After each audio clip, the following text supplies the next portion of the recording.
How the fuck do you break out of a jail of your own making? Let's discuss that.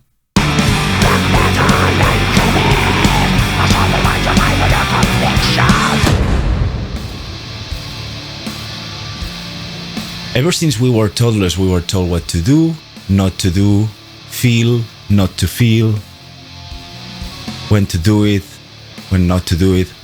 And I understand that because self-control is a necessity, or else you would be in another type of jail, which is you would be a slave of your own, of your needs, of your impulses. We have in one hand that we require some sort of sense of control. It was taught to us.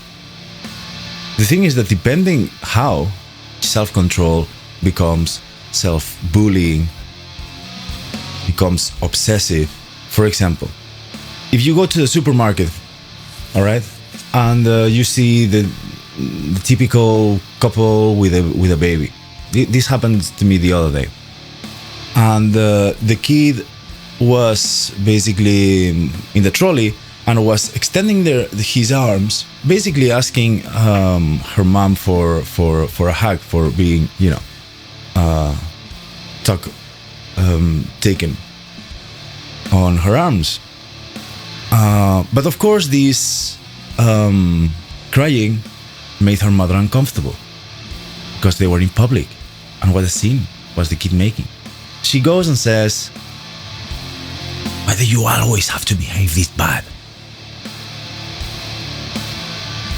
Now, the kid do not understand the social context in which this situation is happening.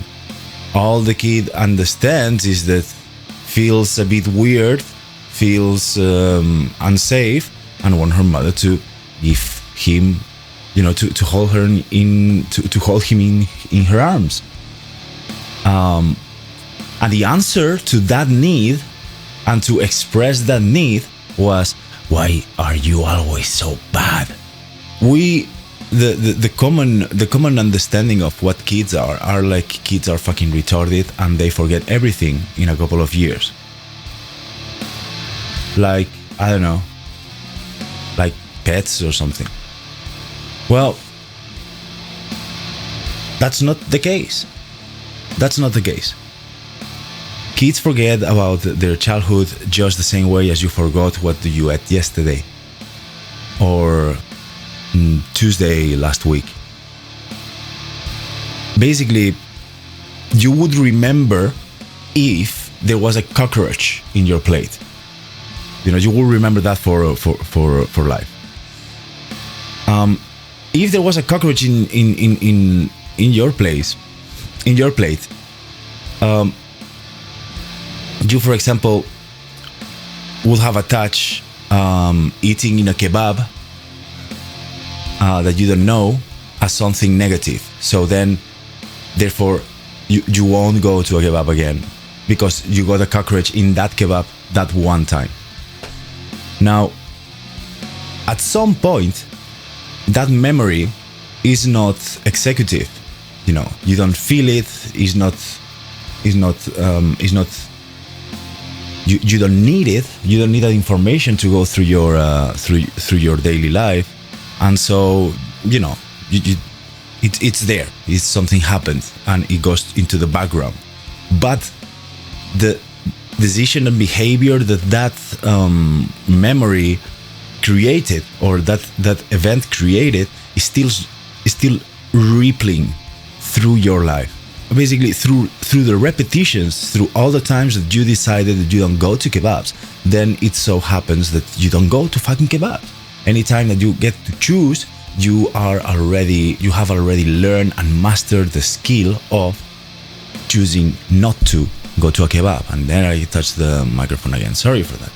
Where does these mechanics lead towards? Leads towards that once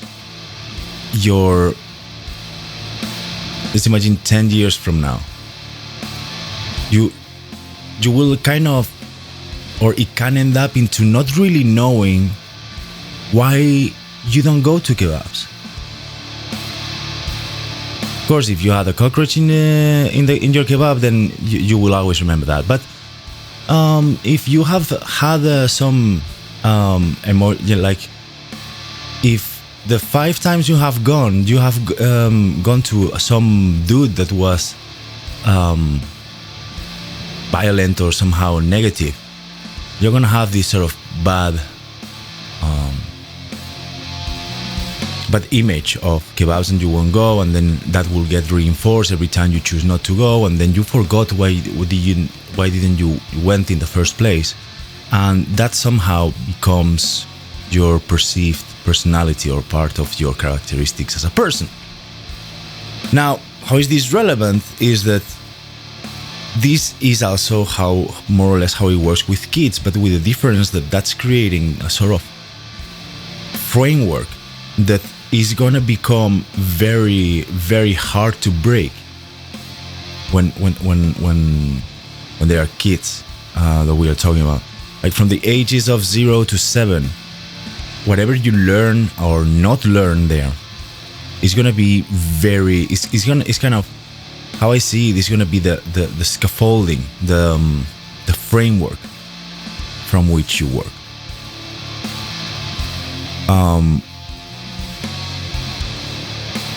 So,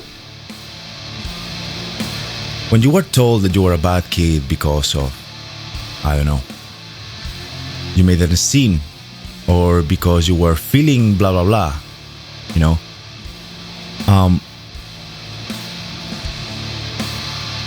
you most likely didn't understood it as, well, in this social environment and in this situation, taking into consideration the stress that the work of my parents are putting on them, and this problem with their parents, you know, or whatever it is, you know, all this sort of plethora of bullcrap that we have around our life as adults, we didn't consider that as we were kids. There all existed one thing, which is us and them, and if they don't give us the attention we need, we might die.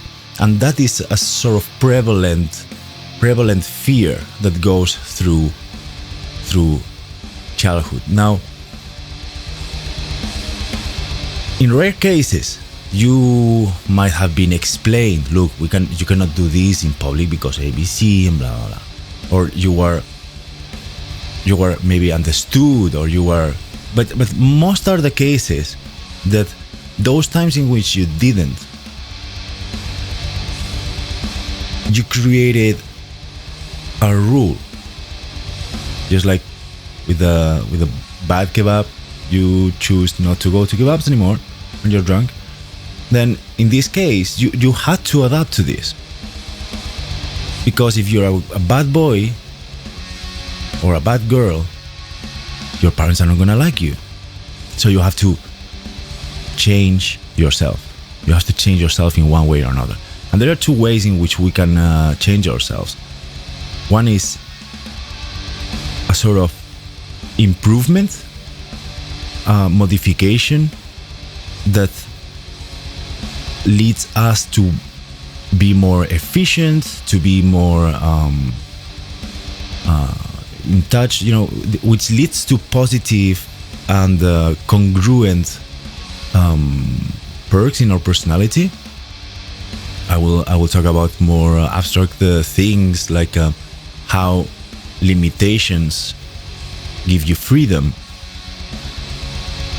but you know, you can limit a person in that way, in a way that, for example, okay, look, instead of doing all these things at the same time, we're going to take them all away for now, just for today, and we're going to focus on this. And we're going to, actually not for today, but for a while, we're going to focus on this thing that you like, and we're going to try it over and over and over and see how it feels. That's actually one of the first steps into finding your artwork. To taking away other possibilities and just grind a bit. Do you like it? Don't? You see? Do you find some sort of expression within there?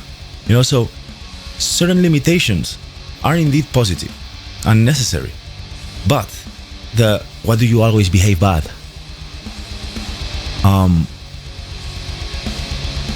can be understood by a kid. Like let's think about it. That inside the head of a human being, that's like a black box. We cannot reach in there, so we can just speculate on how this has been understood. Now that's important because the way we understand things is the way we create the map of the world from which we operate. Now, if one of the fundamental lessons that we learned when we were kids is that, fuck, why do I have to be always such a bad boy? Then I'm always such a bad boy, because she told me always, or for example, I remember in my case, I had a lot of emotional problems when I was a kid. I still have them nowadays, but not as explosive. I remember when I was a kid, one of my first memories was that I would just bite myself. I was so furious, so beyond control, that in order to control my anger, I would just bite myself to the point I couldn't endure the pain anymore. I would hurt myself, like bleeding and stuff.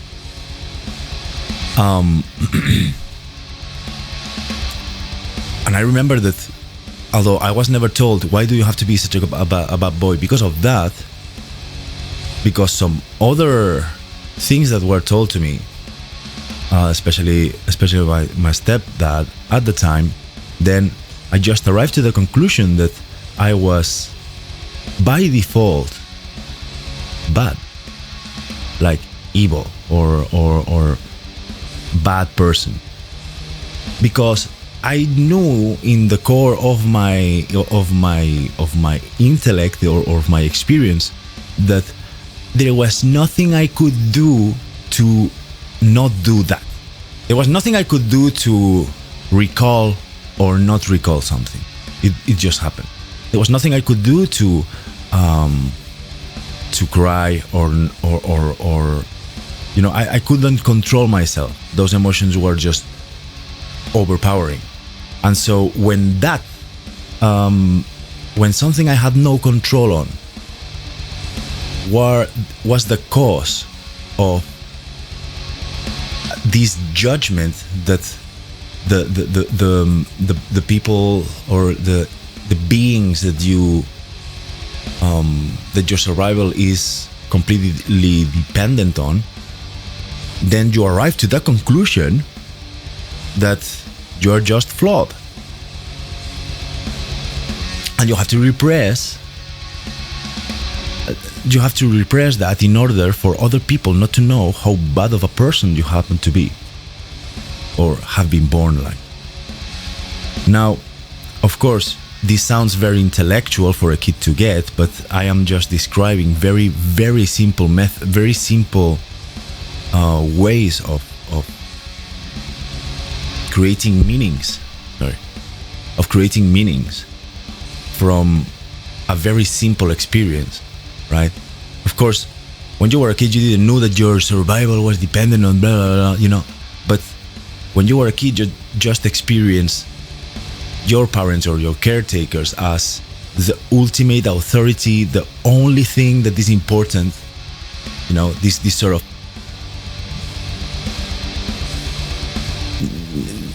their opinion is the law, sort of. I'm talking of below 7, below the rebellion epochs, and socializing and so on. So my point is that is the jail of our own making. Those beliefs, those conclusions that are so far behind us, that there is no way to recall, or there is seems like very unlikely to recall. Let's keep on throwing light into this cognitive, let's call it cognitive prison of our own construction. So let's visualize that those events are, let's say, one of the walls, one of those invisible walls, because whatever conclusion you arrive back then, whatever thing that seemed to work for you in that moment, it doesn't matter how smart or stupid or anything, there is no such thing as those stupid levels that we create. It became your truth, so you don't do that. You don't cross that wall, right? Are there more? Yeah. Well, there were also oaths. We made oaths along the way, sort of, I will never be like that, or I will be like that when I grow up. And this is funny because it's also kind of romantic in a sense. Like, we saw some sort of injustice or thing we didn't like. We were way too small and way too powerless to do anything about it. But there was a notion that we were going to grow. And there was a notion that we were going to become something big, something huge, something powerful. Something that one day could undo that. And so we created some sort of spiritual to-do list, which is either do something, not do something, be a way, be a certain opposite of a way, and so on and so forth. And they actually, those oaths, those childhood oaths are very honorable. You think about them. But upon further inspection, whenever you are creating an oath, you are also tying yourself up to something. So, for example, let's say that there is violence in your house, and you say, well, when I grow up, I will never be like that. And I will prove to the world that there can be a family moved only by love, And so you begin to create a sort of guidelines. You begin to like describe what that thing that you are not going to be like will be. And so you start saying, well, this action, for example, these insults. Insulting is that one thing, is part of the thing I won't do. And raising my voice is the part of the thing that I won't do. Beating, resorting to violence is that one thing that I won't do. But it doesn't end there, because that thing that you are creating this sort of virtual image of has also many good perks attached to them. But there is no such thing as a absolutely bad trait. And any trait, let's say, this violence and aggression and stuff, if channeled properly, it can be a very positive trait. If channeled properly and towards who has to be channeled, and in the way that has that is congruent and congruent with certain top values, that aggression can be can take the form of art, can take the form of politics towards injustice, can take the form of, for example, it's like any sort of movement or rebellion. The most important ones, even the most specific ones, they have been very aggressive in the way that this is what we are doing, and this sort of attitude, this sort of aggressive attitude of this is who we are, and we are is enough. Aggression can be channeled through intellect, as in thinking deeply and arriving to the conclusions of things. This sort of that can be channeling of aggression. But since you saw it as a bad thing, and you are a kid, you are not going to understand this conversation, but you are going to understand enough, like big chunks of it, as aggressivity bad, you know.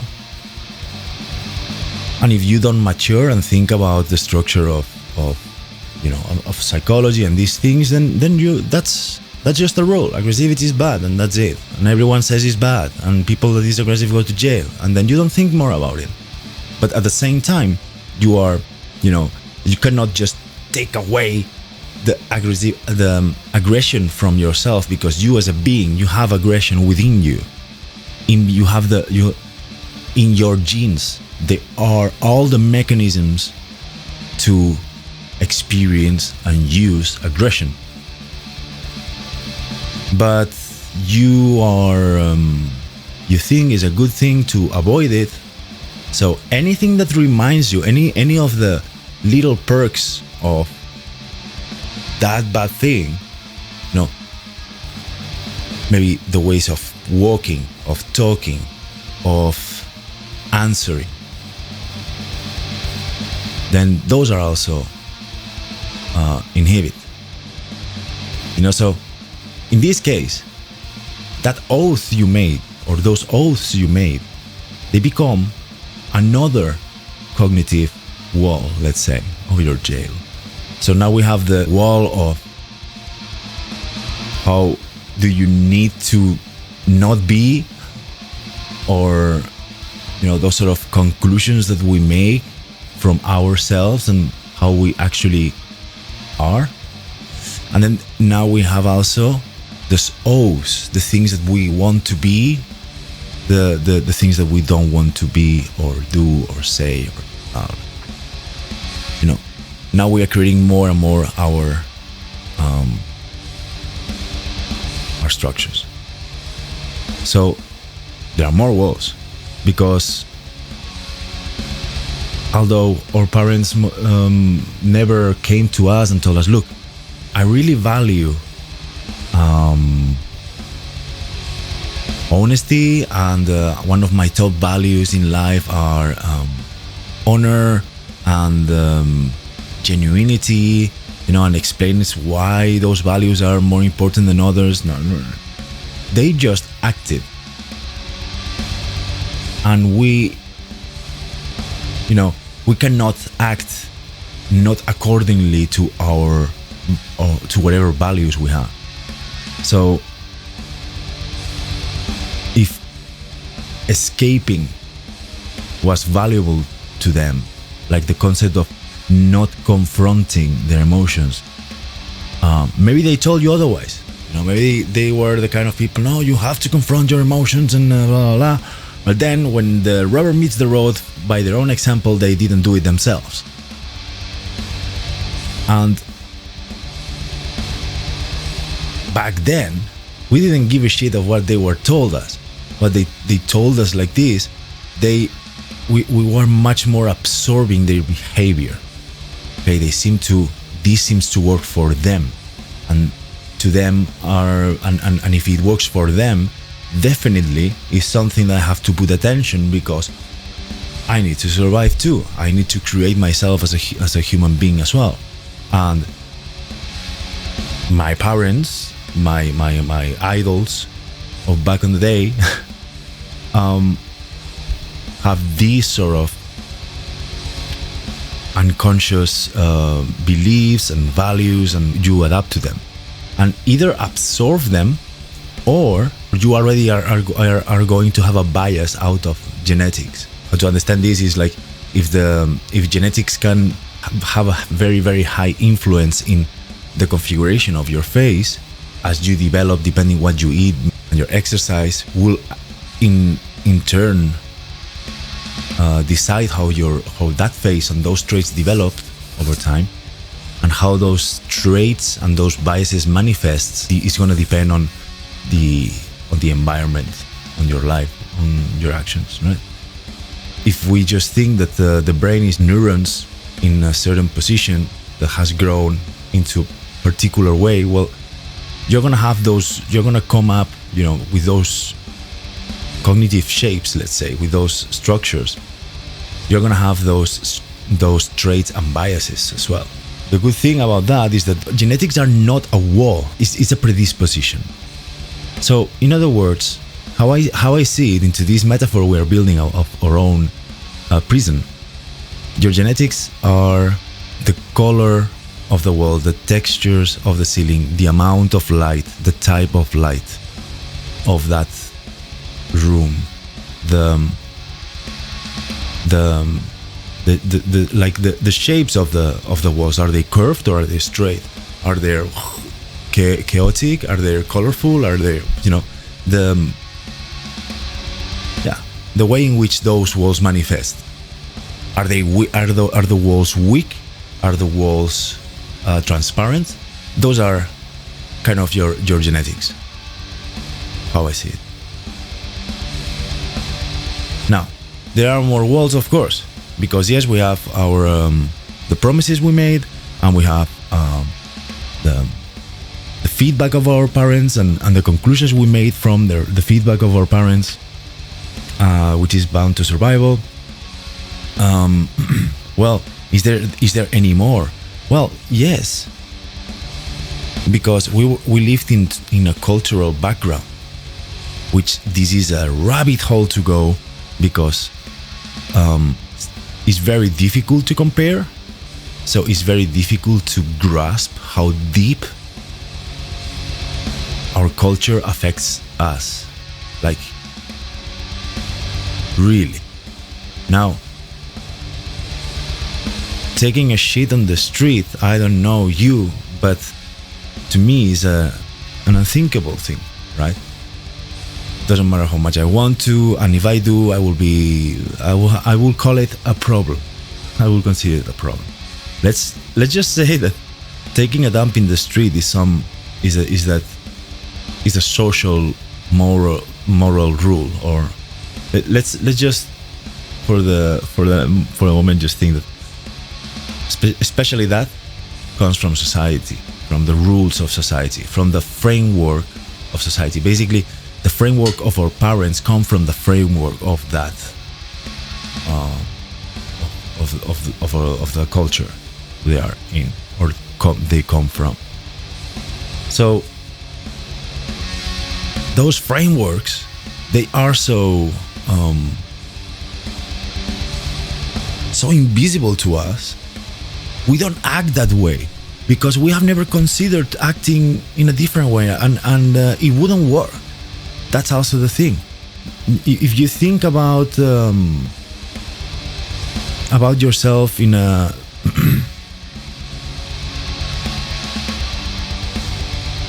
if you act, let's say, as if Ra, the Egyptian god, and you have all this sort of ancient Egyptian way of doing things, you are used to slavery, you are used to, your sexuality will be different, your mode of thinking will be different, the sun will be there because of Anubis or whatever, I don't know, I'm just coming up with things, but the way you make sense of the world and you act within it will be very shocking to others. You won't be able to be understood. Nothing of you will be able to be implied by anybody, and that will make people uncomfortable around you because they cannot anticipate where you want to come from, because you see things that we have as a culture said that or are agreed. We have all these sort of tacit contracts that we have learned along the way that this is a no-go. For example, slapping your kid's face, although now has got much better. On my time in Spain, that was a very normal thing to do. I still, if you go to Spain, you still see it. This sort of slapping, not very hard, not like very abusive, but just like physical correction. Let's call it like that. And of course, physical correction everyone put the lines there of where they are. Some people a little slap or touching the side. Hey, others hold a cross, and others beating the kid up until he bleeds and cries and he cannot talk of the stress, of the fear. So that was in Spain, and I'm pretty sure that in Italy and I guess Greece. I'm guessing, I have no idea, but it was very normal. And back on my parents' day, my parents' time, my parents' childhood, it was normal that the teacher would beat up the kids. Right. I come to Spain, I come to Norway, and to my surprise, that is beyond acceptable. Like, no, it's not only illegal, but culturally is also like, what? This is the no. So what? So basically, this makes that if I make a joke about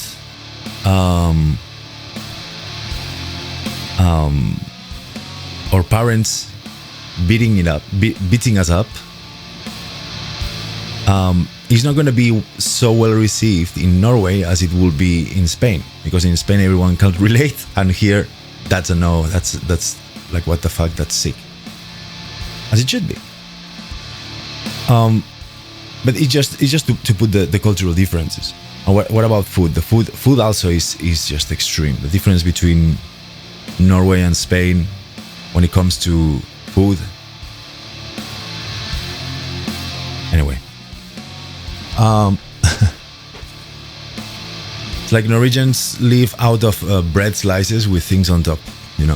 We call sandwiches, but they don't put the other slice of bread on top of that stuff and make a proper sandwich. This is some things and then some, a bread and some stuff on top, cold, and they can survive with that, And you can talk to any Spaniard that if we don't eat something warm in a month, we die. It's a fact. I feel bad nourished when I do that. And it's funny because I guess it's pretty much all in one's mind, and most likely the way the Norwegians eat is 50 billion times healthier than the one Spanish people eat. Yet it feels as something is wrong if I do that. Here, enough to illustrate that our culture, the culture we have been born and raised from, or a mix of them, have created yet another wall, right? And then, I don't know, we are in a relationship, and then we have all those walls already, but we try to make it good as good as possible, but things get wrong, and then we create our own assumptions. Life is complex in this way. You have to like assume things, and you have to react to things, and so on, and then our past experiences and mixed with luck and mixed with a lot of complexity, then those things becomes our rules and our morals and our ethics, and we don't really know where they come from unless we have put some specific attention to craft them. And then those things also create another wall, and that's perfect because now we have 4. Our own life, all these rules from our parents, from the culture we live in, whatever we have learned at school, the oaths we made. And so, if you can imagine this, we never put walls in order to have a nice, comfortable life. Most of these walls were built up by survival. Basically, there was a wolf that way, there was a menace that way, and we built a wall here. Another wall is up. We don't know if the wall is, but are you gonna go to the other side to check? No. And then the same here. And then you have protect yourself and adapt yourself and change yourself to the point in which you're trapped. You lapidated yourself. And since they are not physical walls, then we say, oh, we don't recognize them as such. But I want to stress the point that they are. You can be freer, you can be more free in a jail, in an actual solitary confinement, than in one of those very tight mental walls. And just think about how difficult would it be to go out now to the street and take a shit in the middle of, in front of everyone. That's how strong those walls are. You don't even consider, it's like, no. You will reason why not to. You will, and if you would try, I'm pretty sure that at that moment you will panic. It's like everything within you will be asking you to not do it. For example, that's why, these people like Jackass and stuff, what they are doing is so exciting for them, because they are breaking these rules and they are getting a kick from that sort of internal, what the fuck are you doing? You're gonna break your arm at purpose. You're gonna eat shit. You're gonna shit on top of a police car. You're gonna do those things, and every time that you do one of those things, then you broke one of those walls. But if you don't do it, if you don't put yourself through, actually do it, that wall is there. This is how it manifests in our lives. We have all these walls. We have 20, 30, 40 years old of building this crap. And so anything that is beyond that rule, that's a no, is not considered, is not taken into account in order to solve your problems, is not used in your intellect as a possibility. You are never gonna search for those types of solutions, even though it would be a very positive thing to do. You will never consider to do it, and so you will try to find a solution somewhere else, where there is not a wall, where there is not a rule, when there is not, and the problem is that there is not much more. You don't have many options, because here you have a wall and there you have a wall, and this would be horrible to do it, and poo, and I cannot go up and I cannot go down. And if those, and this is my theory basically, if you can see the horizon, again as a metaphor, if you can see the horizon, you have what we call what hope. Okay, if there is enough space between you and forward, then you basically are gonna have the hope that maybe this problem it will get solved. All right, you have something that hurts you, so there is something that isn't uncomfortable, maybe your work, maybe your partner, maybe your family, whatever. If you have enough space to go, like an animal, if you can move, you're not gonna panic. You're just gonna start going that way, But if whatever you are gonna look into as, okay, maybe I could do, like mentally, whenever you're gonna look, there is a wall in front of your nose, then there is no hope. There is no course of action you can actually take in order to nothing, So there is no action you can take in order to escape from this fire. and it's growing, and you are trapped, and the walls comes and build up more and more and more. And when that happens, and there is enough pain, basically how I say is that if the ego feels trapped into pain and it cannot escape, it's gonna come up with the card of suicide. It will start contemplating that possibility, because it's the only possibility, it's the only course of action, the only kind of solution to whatever problem you're facing. Even though the person has no physical walls, even though they're, this person could right now just say, hey guys, goodbye to everyone, I'm going to Tibet, or I'm going to the Netherlands, I'm gonna have fun there, or I'm going to Tibet to meditate until I find myself, or whatever. Those things are possible, are just go, there is no physical chain in that person's neck, and yet that's exactly how he's considering to killing himself before getting out of this situation, brute force this situation. Why? Because there was a wall in which, for example, maybe leaving work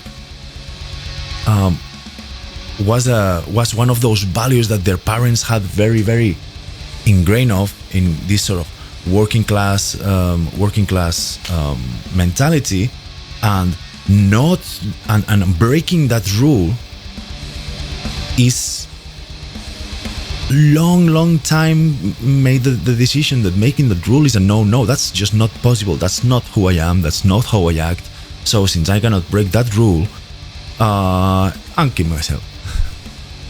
And of course it's not that rule, but the thing is, since I cannot break that rule and there is no other way around it, because I have so many other rules that are trapping my ego, my identity, that mental image of yourself, then the resource is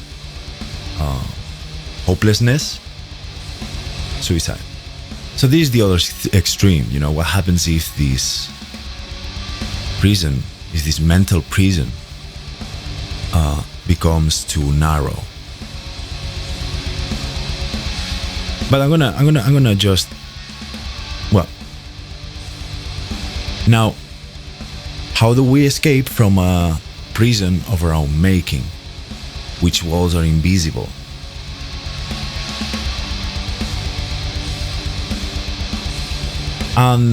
In order to do this, in order to explain how, I'm gonna explain a story that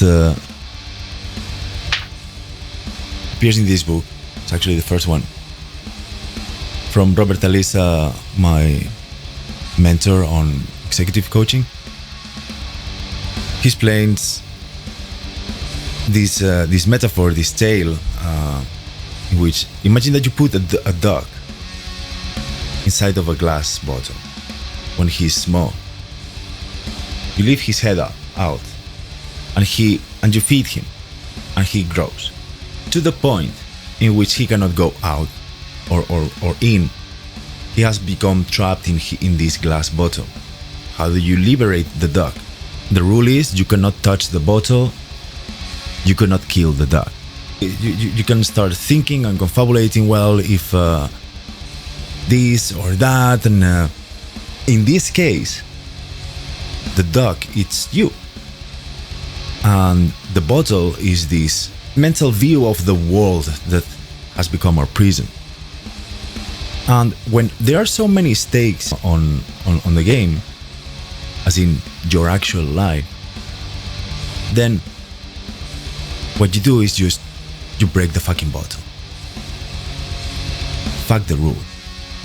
Dude, first things fucking first.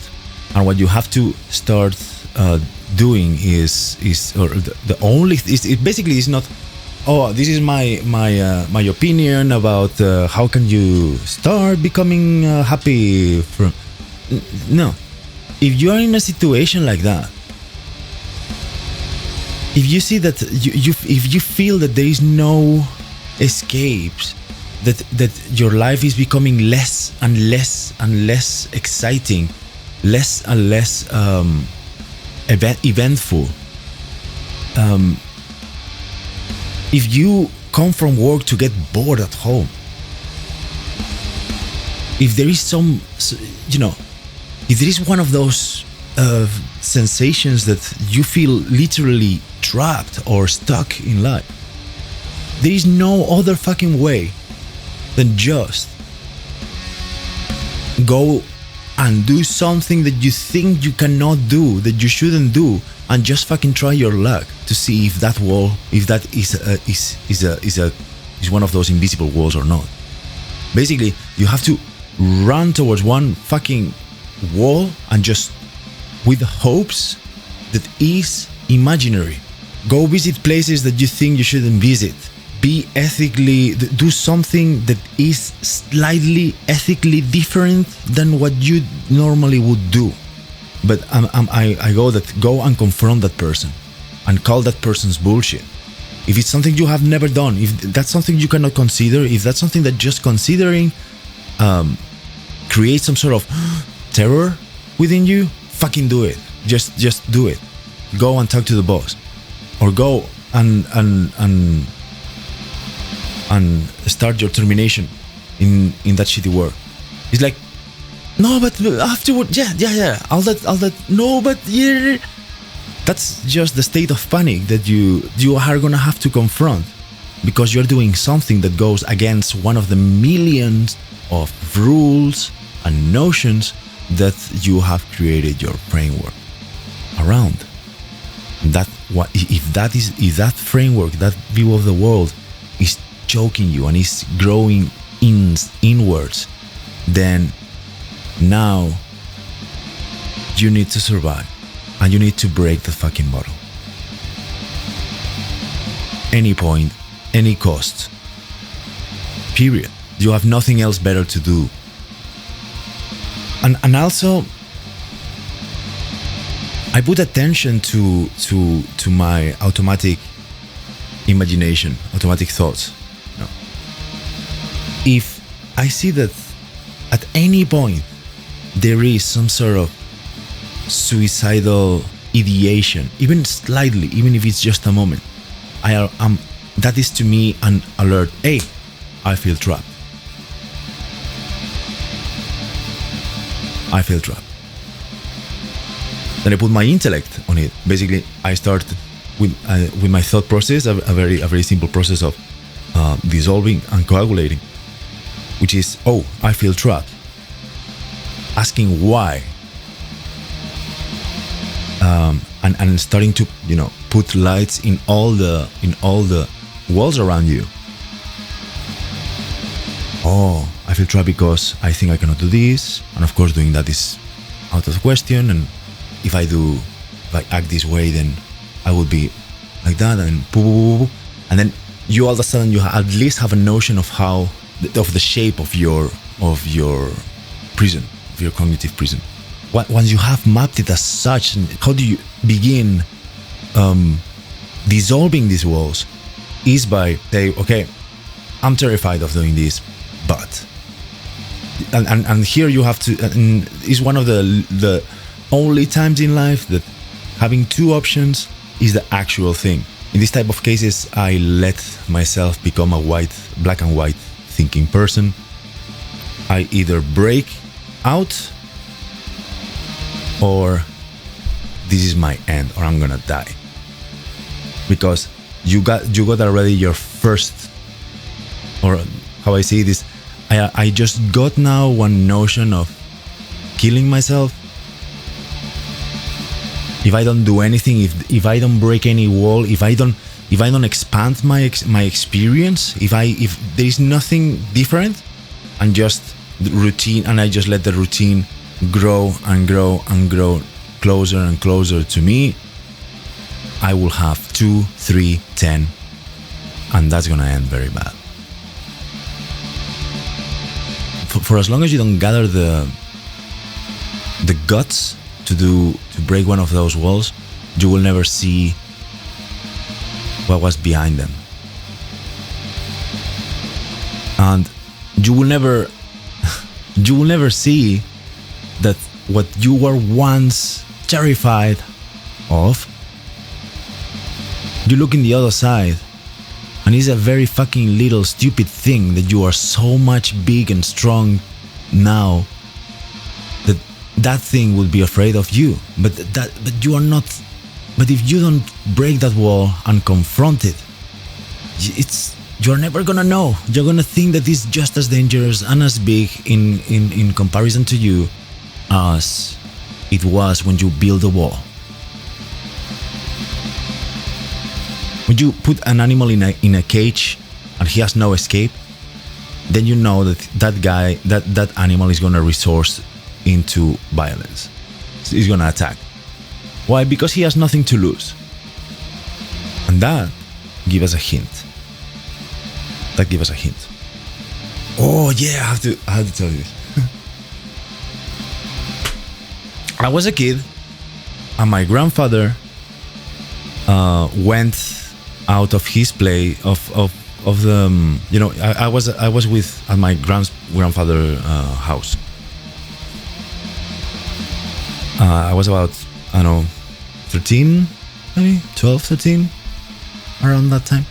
Anyway, he left. I was sleeping. He left in the morning.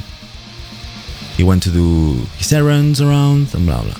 I woke up and I noticed that I was alone, and I noticed that I was closed, like the house, the door was an old house. So the system that this house had is that there was no way, if you close it with key and you go with that key away, there is no way you can open that door from the inside or the outside. So that door was locked. And Mr. panicked. And so what I did is I went around the house and I found the biggest knife. He had a hunting knife, and I just checked at where in the door where the iron, the lock was. What was the thing that I couldn't open that was locked, and I just began just carving the door out, and for like half an hour straight, just carving, and then I actually managed to carve the door, the lock, the lock out of the door, I destroyed the security door. And I opened. 2 minutes afterwards, my grandfather comes. I was like, "What the fuck?" And then I said, "Sorry, I thought that was closed." And I destroyed that. I completely destroyed that that door with a machete. But this comes to illustrate that anger, that this sort of going, this thing is within you, and it's the only thing, let's imagine that my grandfather that was doing his errands and get a heart attack, and there were no neighbors around. There is only one thing that would have saved my fucking ass, and that would have been be so aggressive with that knife and channel it towards in the right direction, like a madman, and making my way open to open the door. That's what would have actually saved my ass. If I would have, then just cried or something, and let's say that for a month there are no neighbors around that place, and I'm not hurt there. Boom, there I die. Then whenever I want to start carving my way out, and I am not strong enough, I don't have the energy to do it. So this is a real story, by the way. This is a very fucking real story. And